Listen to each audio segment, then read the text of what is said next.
Hello, everybody, and welcome back to another episode of the Bremner Squared podcast. My name is Johnny, and joining me we have Max and Kieran. How are you doing, lads? Very well. Glad you're back. Don't have to do it anymore. I feel like a bit of a glory hunter. I've only come back now. We've started winning. That's not the real reason. I just haven't really been available the last couple of weeks. Well done, lads, for holding down the fort. Max done a fantastic job of hosting. But we're back today, and of course discussing that Watford win. We finally got a win on the board. We're getting Champions League, aren't we, Kieran? How good was that? I'm not going that far just yet, but yeah, it's great to get that win on the board and a deserved win on the balance of play. Obviously, we've dominated the vast majority of the game, created plenty of chances, had the ball in attacking areas really often. There is that one moment of madness towards the end where maybe, letter of the law, Watford probably should have equalised, but I don't think that takes away from the fact it was a deserved win for Leeds. We were the better side. And Watford produced nothing other than that one, like I say, moment of madness towards the end. I think the one thing that I will highlight just as a bit of a negative is sort of maybe the chance creation and taking those chances when we create them, because we have so many great attacking positions. I mean, sometimes it's a final ball that's lacking, or sometimes it's a finish that's lacking. And it didn't come back to haunt us in the game against Watford. We still came away with a 1-0 win, but those are the chances where it ends up 2-1, 3-1, and you're looking back and you're thinking, we really should have taken those chances. We deserved at least a point or a win out of that game. So yeah, that's one thing I'd still like to see fixed. Yeah, I was going to say, Max, Kieran mentioned there that Watford weren't actually that good, and it was really weird. I expected them to really come at us a bit more. Like, they'd beaten Norwich 3-1 earlier on in the season, away from home. They'd beaten Villa as well. Had more points than us on the board, a little bit more for them. Were you surprised at how sort of poor they were? Yeah, I was expecting a lot more because obviously you said they've got wins on the board. I think another win, one of the wins was against Villa, and we know Villa are a good team, so they must have something about them. And then Norwich on the opening day again, another team that they've come up with. So it's like one of those games where we have to beat the teams we come up with to stand a chance. So they've got to think, they've got to be something about them. And obviously, and we saw on Saturday, there's nothing to them, and it feels like that's something been bubbling away under the surface for a while because the manager, Xisco Monez, left this morning. So obviously some discontent has been happening for a while. But then we also know Watford are very trigger happy when it comes to managers. I think it's got to be since at least one a year, one every calendar year, or even two in a calendar year. It pretty much won a season, definitely. So it's a bit of a madhouse down there. Yeah, I don't want to turn it into a Watford podcast, but I was going to say, like Max said, this morning they have sacked their manager after less than 10 months in charge. And I think their average manager length now over the last couple of years is like 9 months or something ridiculous like that. I mean, we were a bit of a circus like that before. I obviously don't want to turn this into a Watford podcast, but Kieran, do you think the decision to sack him?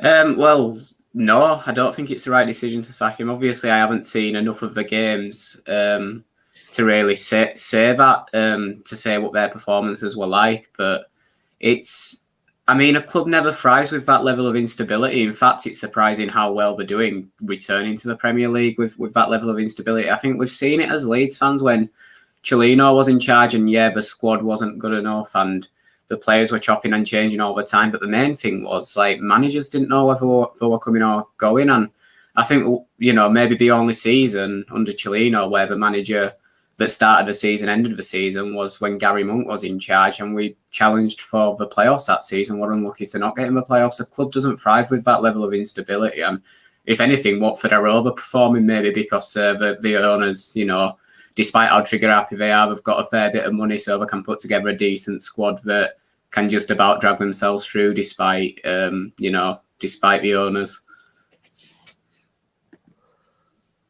Yeah, I was going to say, it's so weird. Like you say with Chelino, we've seen it before. Here's a question for you. Because obviously Watford have more points than us and now they've sacked their manager. So people could say that, Bielsa hasn't been sacked, so why are they sacking their manager? If Chelino was still at Leeds and we have Bielsa. Do you think he's sacked Bielsa at this point in this stage of the season? I don't think Bielsa would talk to Chilino, so I don't think we'd even hire him in the first place. I was thinking that when I asked it, actually. Chilino is never getting Bielsa at all. No, it'd be too expensive. It would be. It would be. I was going to say, like, I can't believe we only Harry Monk for that one full season on the Chilino. I don't understand how we did it at all. Obviously, back to the game on Saturday then. 3 points. Max, who were the standout players for yourself? Because I felt young Jamie Shackleton, I thought, was absolutely phenomenal in the game. I thought last week against West Ham, him and Cresswell were very good. Shackleton, you could tell how much it meant to him, that win on Saturday. How good was he? Yeah, Jay, on LFC data on Twitter, Jamie Shackleton's stats had a lot of gold medals next to him if you follow that Twitter account. So he came out on top. So I think he was probably the best performer. Rodrigo looked sharp from the clips that I saw. Having just Click and Dallas in midfield, I don't know why, but it just feels safer. It feels nice. I enjoy it. Like Click and Dallas, like, right, okay, so we're going to get across there. We're going to get 7 out of 10 performances. And it's just the only thing that Dallas and Click did wrong was leaning back when shooting and playing rugby, not football, kicking it over the posts. Llorente came back and did well. He managed to get through it and got a goal, obviously, which is very nice. And Dan James, I think he did. Everybody across the board were just, and obviously Rafinha as well, just made Danny Rose look silly. Yeah, we could tell when Rafinha went off last week against West Ham how much we missed him. And Rafinha this week again was just absolutely phenomenal. But like you said, on the opposite side of the wing, Dan James, I said to my dad at half time, I think he's going to get hooked off for Harrison, just because it reminded me of the whole Harrison-Jack Clark thing back in like 2018. But this time with Dan James, he stayed on and he actually got up and just attacked defenders. It's something we haven't seen, well, I was going to say since Rafinha, really. But like Helder Costa, we were promised that this guy would really run at defenders and show his pace. We really saw that with Dan James today. Do you think the £25 million is starting to show its worth, Kieran? I'd say that I haven't been 100% convinced of him for the most part so far. He shows flashes of an excellent work rate, a brilliant attitude, and obviously that electric pace. But I think what we've seen from him sometimes is maybe wrong decisions or taking a few extra touches of the ball and getting himself dispossessed and just little things really. But the potential has been there. So it's one of those where we just wait and see what happens. He's clearly an extremely talented player, a dangerous player, but will run at defences and torment fullbacks. He should have had a penalty against Newcastle. He should have probably had a penalty against Watford as well. And yeah, I think we are starting to see what he really does offer, as well as, like I say, the incredible engine on him, which is the kind of thing Bielsa loves. I think it will start to show that price tag. Yeah, like you say, I think we're going to be back with a bit of ref watch here. The penalty decision against Watford yesterday, Max. Like Kieran said there, the one at Newcastle, I think, is a stone wall. The one yesterday against Watford, surely it's a penalty. I mean, he's just been held back. He's sort of been jumped on. I was there. It was literally like in my eye line. I was convinced it was a penalty. I was waiting for the purple screen on the screen to come up. I was thinking, yeah, here we go. VAR. Nothing came from it. In my eyes, it was a penalty. What about you? Yeah, I mean, the one against Newcastle was more a penalty than this. This one, it was unbelievable. But this one, at least the only good thing I can say about the referee was he didn't give it for Cooper's. If anything, he gave it for Cooper. But Dan James one, that was a penalty. I don't know why. If we move on to the Cooper one, I think Cooper's very lucky that he got that because he started the whole thing off by pulling his shirt. So if we're looking at it that way, if we're really looking into it, Cooper's initiated the contact, and fortunately, the way it's carried on, it looks like the foul stat was against him, but realistically, he started it, so it should have been their penalty. But hey ho, the referee had a shocker, so we ended up okay. Yeah, that Cooper decision, he's so what's the word? Just vulnerable, just to those little like grapples, those little tugs, and we've seen it so many times from him. I think it was the one that always stands out for me. Was it the Derby playoffs when he did it in the penalty area and just tugs one of their guys back? It's just he does it a lot, and he needs to sort of remove it from his game. Kieran, do you agree with Max on the penalty decisions? Yeah, so I do think the one on Dan James is a penalty. I think there's a clear arm across his body impeding the run, so it's a penalty. And then, yeah, we did get lucky towards the end of the game there. It ended up in a bit of a wrestle, and I think that's what the referee sees. He sees it as a bit of both players, or even was it Kabasele fouling Cooper?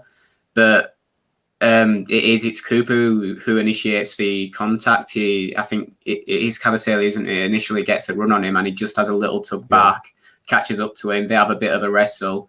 Cooper ends up on the floor. Melier drops the ball. It bounces off Cooper's head and in, and it probably should have not been a penalty. It should have just been given as a goal, to be honest. But yeah, it would have been really frustrating. But the only chance that Watford had, they didn't even create themselves. It was created by a mistake, and it would have been a gutting way to come away with 2 points dropped. Sorry, my Wi-Fi is having an absolute shocker. I think we're back. Yeah, there we go. Okay, so obviously the defensive performance is the first clean sheet of the season against Watford. How much is that down to Diego Llorente and his impact on the side? Obviously, Max, like we mentioned earlier, he scored the goal. He got the crucial goal, but him and Cooper, or just him and anyone really, seem to form such a steady line at the back. I seem to have so much faith in the side defensively when Llorente is in the team. How good was he on Saturday, and how much do we need him really just to perform well at the back? Yeah, I mean, you can definitely tell it was just a international, full Spanish international. He's played at big tournaments. He's played with better players, and with the greatest respect to Cooper and Shackleton, he's played with better players, so he knows what he's doing a lot more. But you've also got to take it in context of Watford didn't do anything to panic them and worry them. So I think there will be stronger tests. But then you can also flip that again and say they couldn't do anything because of Leeds United being a great defensive unit. So you don't. Who do you believe? Who do you trust? What do you choose as your narrative? Is anyone's guess. To be fair, I think any of us could have gone centre back next to Liam Cooper and probably get to clean sheet on Saturday. To genuine Watford created absolutely nothing. The win is so important. Obviously, I say it's come at a good time. We're now going into an international break, so has it come at a good time, Kieran? Will the momentum still be there going into that next game after the international break? I mean, what I've said about the international break before is that it does come at a good time in terms of unavailability issues. It just gets us that bit of more time. Obviously, Llorente came back in for the Watford game, but I mean, it's his first game back, and as brilliantly as he did, he'll still be a little bit lacking a bit of match sharpness, so it gives us more time to just drill him a little bit in training. And yeah, I don't fully know what the timescales are for Koch and Ayling, but it gives us that little. In fact, Ayling needs an operation that's come out, didn't it? So I don't think it'll give us time for Ayling, but yeah, I do think it comes at a good time just with the issues in the squad. And I don't think one win really gives you much momentum. It gives you a lift. It doesn't give you momentum. So I think we'll come out of the international break just still with a bit of a lift. You know, we've got that first win. We've had a bit of time off to just regroup and focus on getting some more wins. Yeah, Max, has that win given you what has this win given you? Because for me, I was looking at all the fixtures this season so far, going, we're not going to win that. We're not going to win the game at all this season after some of the recent results and what happened against West Ham. I'm thinking we were just doomed. We're going down. That's it. My sort of overreactionary state has sort of gone away. We've won a game. We're now 16th in the table. I think the heights of 16th place before today's kickoffs. I think. What has that win given you, those 3 points? Like, obviously, there was a lot of doom and gloom around Ellen Road. Obviously, the belief now isn't that we're going to win the league, but has it given you, just that little bit of confidence and rationality that I think the fans needed?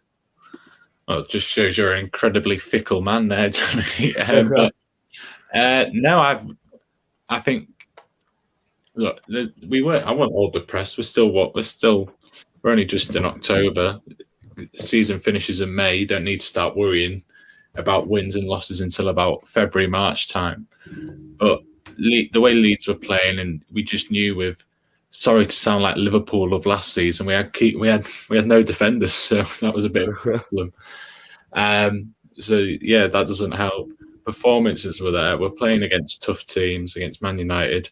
Everton are a good seed. West Ham look like they're going to be the surprise package of the season. They've got something good going there as well. And you just, the performances were good. And yes, saw people saying like, look, it's all fine. Like performances were good and we're looking good, looking sharp, creating chances and whatnot, but not putting the ball in the net.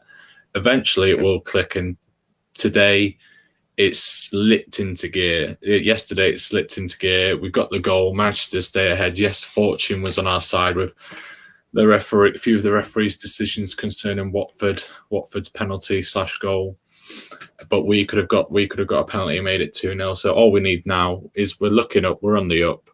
We always really have been. I think if the results were going the way we're going with a full squad, then you can start. Then you could have more concern because this is the best we've got and it's not clicking into shape. Whereas last week we had Shackleton and Cresswell, and against Newcastle we had Somerville coming on the pitch. Who are all these are apart from Shackleton, who's maybe no more than 20 games in the Premier League. It's Cresswell and Somerville's debut. So yeah, we've always got players to come back and to look up and be hopeful. Just of players coming back and hopefully get a run of games going, and then these players are back like Koch and stuff like that, and we're ready to go again. Do you know what? I've missed this rational view that we get on this podcast because I've been worrying so much off the podcast and just sort of in my own head thinking this could go horribly wrong. But I come back after a win. I feel like we're gonna win the league again. It's all fine. It's all fine. Like you say, we haven't actually had a fit squad pretty much all season. Obviously, Ayling, like Kieran said, needs an operation, might be out for a while. Bamford, I think, probably should be back for the first game after the international break, but Rodrigo did do well, obviously, without scoring a goal in the last couple of games. Just shows his quality, his sort of intelligence playing in that number 9 role. One of the new signings, though, who I thought really showed his passion on Junior Firpo, because at full time, you just saw him go down to the pitch, literally just slapping the turf in sort of passion. I think he's getting better and better with every game, Kieran. I'm not too sure about yourself. Yeah, I agree. I've always said that I think Firpo's a big upgrade on Alioski, a natural left back that's got experience playing left back in La Liga. As first choice left back, it's what we needed. We haven't had a natural left back for seasons now, and yeah, he's struggled a little bit. He's showed maybe more potential going forward than his defensive duties. So I don't know, a bit of a throwback to Alioski maybe in a way. But no, I think he's improved and he's getting better. It probably took him a bit of time to really gel with the squad and to understand the way that we play, the way that Bielsa works. But he's getting there as well. And I like to see his passion because I've read a few quotes from him where he kind of suggested that he's one of those people where football's more like a job to him rather than a passion. He doesn't watch football outside of the matches that he plays in. And I think Benoit Asuakoto all those years back for Spurs was the same, and it really grated on people the wrong way. But no, for some players, football is a job, but it's for Firpo, clearly it's a job that he can get passionate about. Maybe the electric atmospheres at Elland Road have made him really want to perform. Yeah, exactly. And now we're obviously heading into the international break, which with the win, potentially doesn't come at the right time, but a win is on the board nonetheless. Players off to international duty. Rafinha's going with Brazil. Phillips obviously back with England. A couple of other players like Roberts, Cooper, Dallas off their way, but I don't know if Dallas will be after his injury picked up on Saturday against Watford. Patrick Bamford obviously didn't make his 11. There's more than 11 players going with England. Make his massive squad, obviously because of his injury. But Max Southgate did say that the Bamford was in his plans and would have been called up, obviously, if he wasn't injured. What do you make of that? And obviously, Ollie Watkins was called up as well, who hasn't had a goal or assist all season. What do you make of the England call up?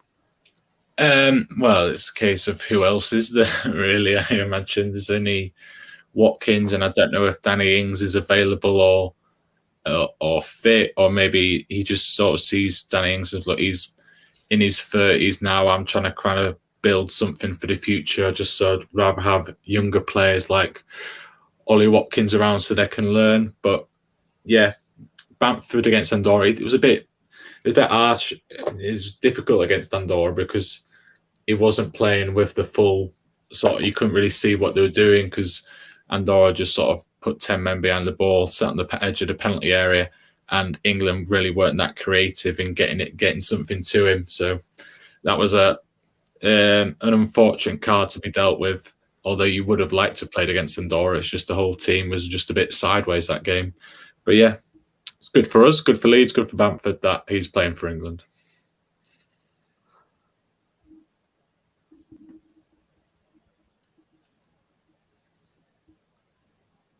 Right, I missed a bit of that, but I've seen you both gone silent, so I presume it's my time to speak. Now, honestly, this student house Wi-Fi, I need to get it sorted. It's genuinely shocking. It's awful. Right, I mean, we're not going to preview the next couple of games in too much detail because that's obviously for another podcast. But we do have our next 3 games are Southampton, Wolves, and Norwich. Now, before the win yesterday, I'd have been thinking, God, how many points are we going to pick up here? But Kieran, how many points are we going to be picking up in these next couple of games? Because Southampton still haven't won a game yet. I don't think Norwich haven't won a game. They got their first point on the board. I was going to say we're laughing at them. We just won a game of football on Saturday, but they got their first point on the board against Burnley away from home. Wolves are looking like a decent side. How many points are we looking for these next 1 games? For me, I was a bit like yourself, to be honest, Johnny. I was a bit doom and gloom. And one of the reasons was we've got this run of really winnable fixtures coming up, which started with the Watford game, and we had all these unavailability issues. And it's like, these are the games where we want to be fully fit and firing and making sure we pick up points against teams that I think are quite clearly worse than us. So I was a bit doom and gloom, but I think that the squad's starting to look a bit better now. I was worried about Ayling going out, but Jamie Shack's back and looking fit and firing. He's doing fantastic in at that right back role. So yeah, I'm feeling a bit more optimistic now about the upcoming games, and I think Southampton, we really do need to be winning that. But I'd kind of maybe accept a draw. I still see Southampton as a decent side that haven't really got going yet, but that may be just because of being in the Premier League for years, and this is the year that it comes to an end. Norwich just failed to inspire me at all. I think that they're playing 5 at the back at the moment, and they just look like a team that's kind of defeated and realises they're not Premier League level, which is weird because they've won the Championship last season. They won the Championship a couple of years ago, that season where you didn't go up. But yeah, they just failed to compete in the Premier League, and that's a must win for me. And then Wolves are a decent side that hadn't quite got going and got that win yet, but now they have, and they'll be full of confidence. They've got some talented players, and that's going to be a really tough game. So I'd say I'd accept 5 points, but I want 9. Gone for 5. He's saying accepted, but when we come away with potentially 5 points, they'd be absolutely fuming. No, I mean that's no losses on the board there. Max, what about you for the next 3 games? Southampton, Wolves, and Norwich. Yeah, echo what Kieran sort of said there. I'm sort of bemused. I'm sort of confused and amazed of Norwich because when they were last in the Premier League, they sort of said, "Yeah, we don't expect to pull up any roots. It's going to be."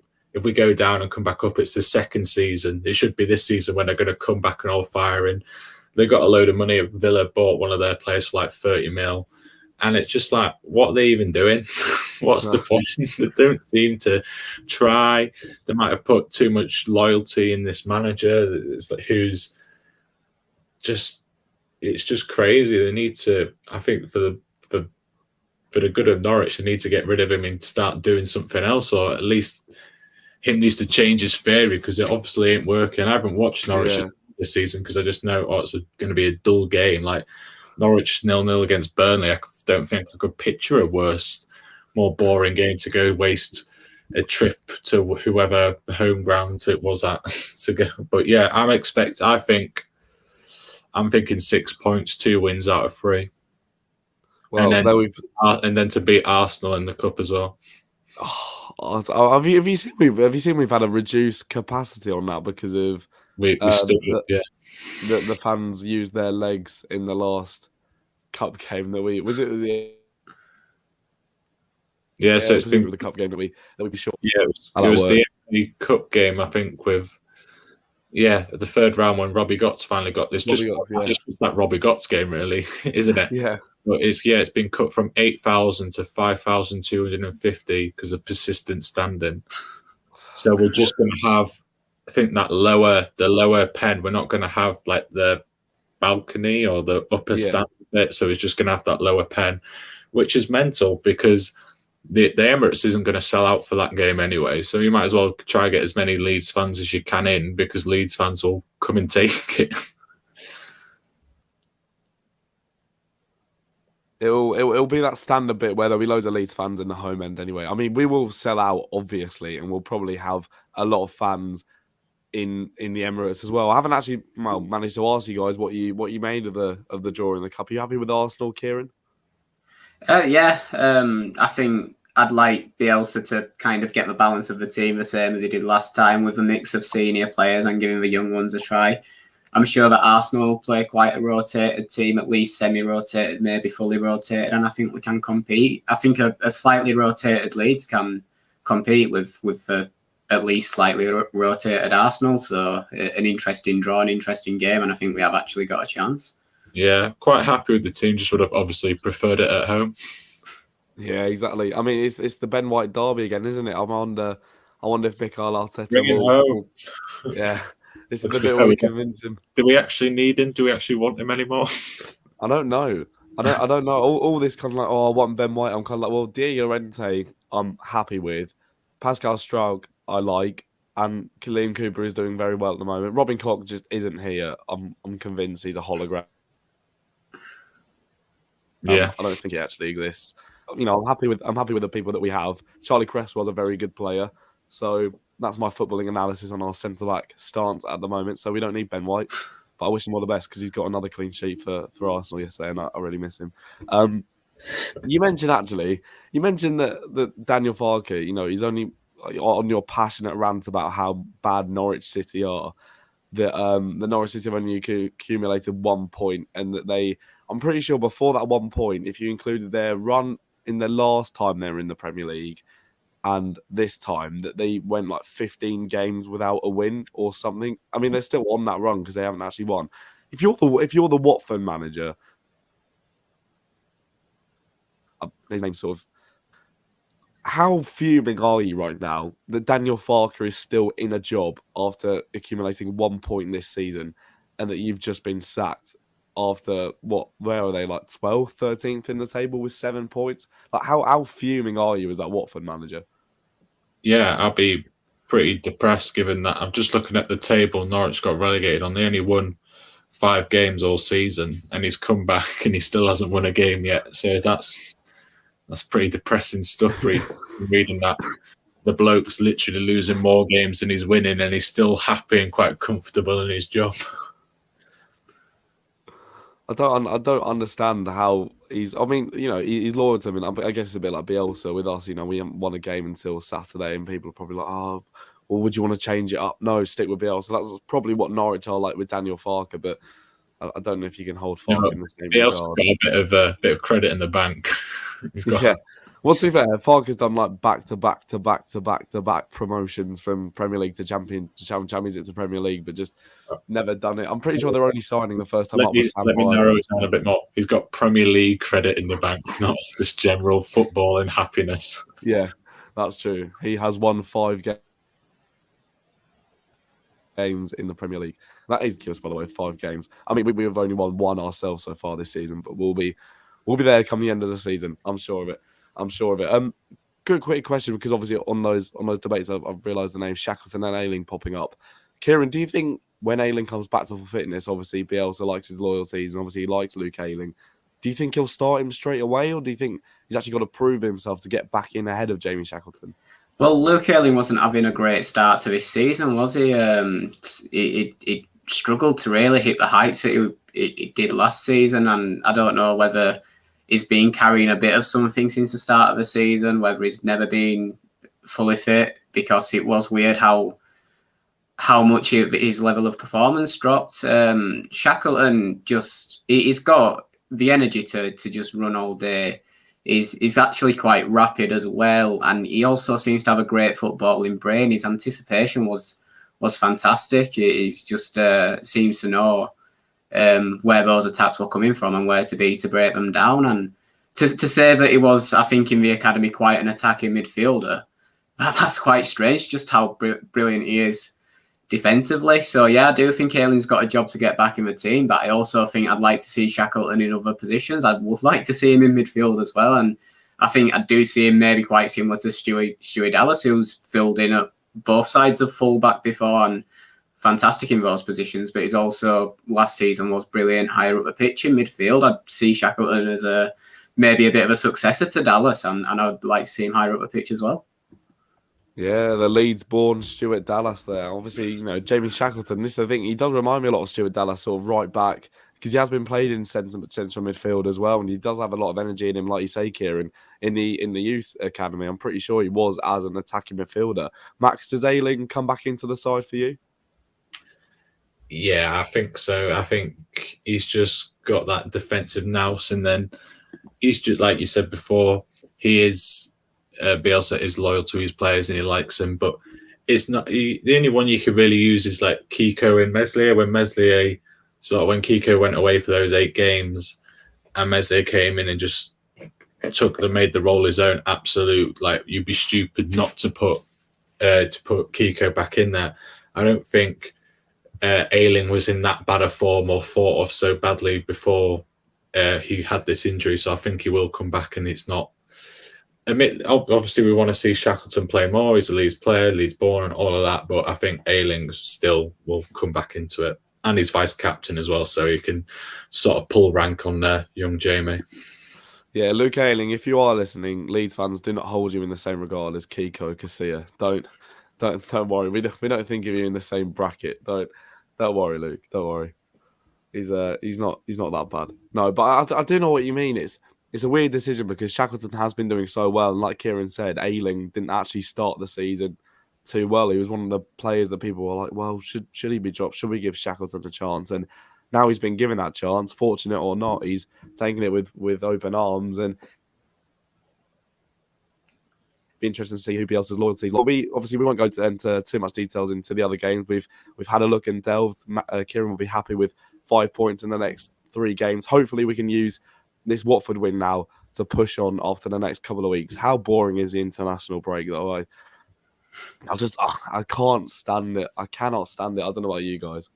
No, I don't even know when England are playing. So I don't know who England are playing, to be honest. If you can enlighten me with that, then that'll be some footballing knowledge that I didn't know this morning. Hungary and Andorra, but I know we've just played them, but we might be playing them again. I've got no idea.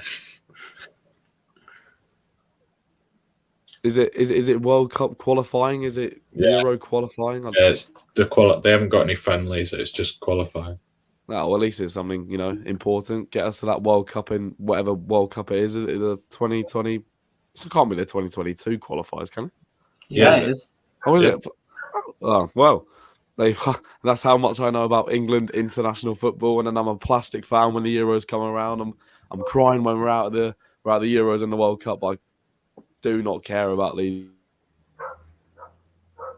games at all. Get me back to Welland Road in a couple of weeks, obviously, against Southampton at St Mary's. But thank you very much, lads, for coming on to the podcast again. We'll see you. I don't know if we're doing one next week because it is the international break, and how much enjoyable football chat we have to talk about over the next couple of weeks. But we'll definitely be back in 2 weeks' time reviewing the Southampton game and looking ahead to the game against Wolves. Well, thank you very much to everyone who tuned in, and we will see you in a couple of weeks' time.